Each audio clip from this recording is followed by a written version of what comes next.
ആഗ്രഹത്തിന് അനുസരിച്ച് premium phone കയ്യിൽ ലഭിച്ചാൽ ആദ്യത്തെ 2 മാസങ്ങൾക്ക് ശേഷം EMI അടയ്ക്കുന്നത് തന്നെ പലരും തെറ്റിച്ചു തുടങ്ങും. ഇതിന് പരിഹാരമായാണ് ലെൻഡേഴ്സിന് ഫോൺ ലോക്ക് ചെയ്യാനുള്ള അനുമതി നൽകാനുള്ള നീക്കത്തിലേക്ക് RBI കടക്കുന്നത്. പക്ഷേ ഫോൺ ലോക്ക് സംവിധാനം ഉപയോഗിക്കുന്നതിന് മുൻപ് വായ്പ നൽകുന്ന സാമ്പത്തിക സ്ഥാപനങ്ങൾ കടമെടുത്തയാളിൽ നിന്ന് അനുവാദം വാങ്ങിയിരിക്കണം.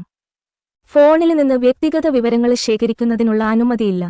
ഈ നീക്കത്തെ വായ്പ നൽകുന്നവരെല്ലാം അനുകൂലിച്ചെങ്കിലും ഇത് ഉപയോക്താക്കളുടെ സ്വകാര്യതയെ ബാധിക്കുമോ എന്ന ആശങ്കയും ഉപഭോക്താക്കൾക്ക് വേണ്ടി നിലകൊള്ളുന്നവർ ഉയർത്തുന്നുണ്ട്. തന്നെയുമല്ല, ഫോണ് എന്നത് ഒരു ഗാഡ്ജറ്റ് എന്നതിലുപരി ദൈനംദിന ജീവിതത്തിലെ അത്യന്താപേക്ഷിത ഘടകം കൂടിയായി മാറിയിരിക്കുകയാണ്. ജോലി, വിദ്യാഭ്യാസം, സാമൂഹിക ബന്ധങ്ങൾ, സാമ്പത്തിക ഇടപാടുകൾ തുടങ്ങി എന്തിനും ഫോണ് വേണമെന്ന അവസ്ഥയാണ്. അതിനാൽ ഫോണ് ലോക്ക് ചെയ്യുക എന്ന നടപടി അവരുടെ ജീവിതത്തിന് തന്നെ വിലങ്ങിടുന്നതിന് തുല്യമാണെന്നും വാദമുണ്ട്.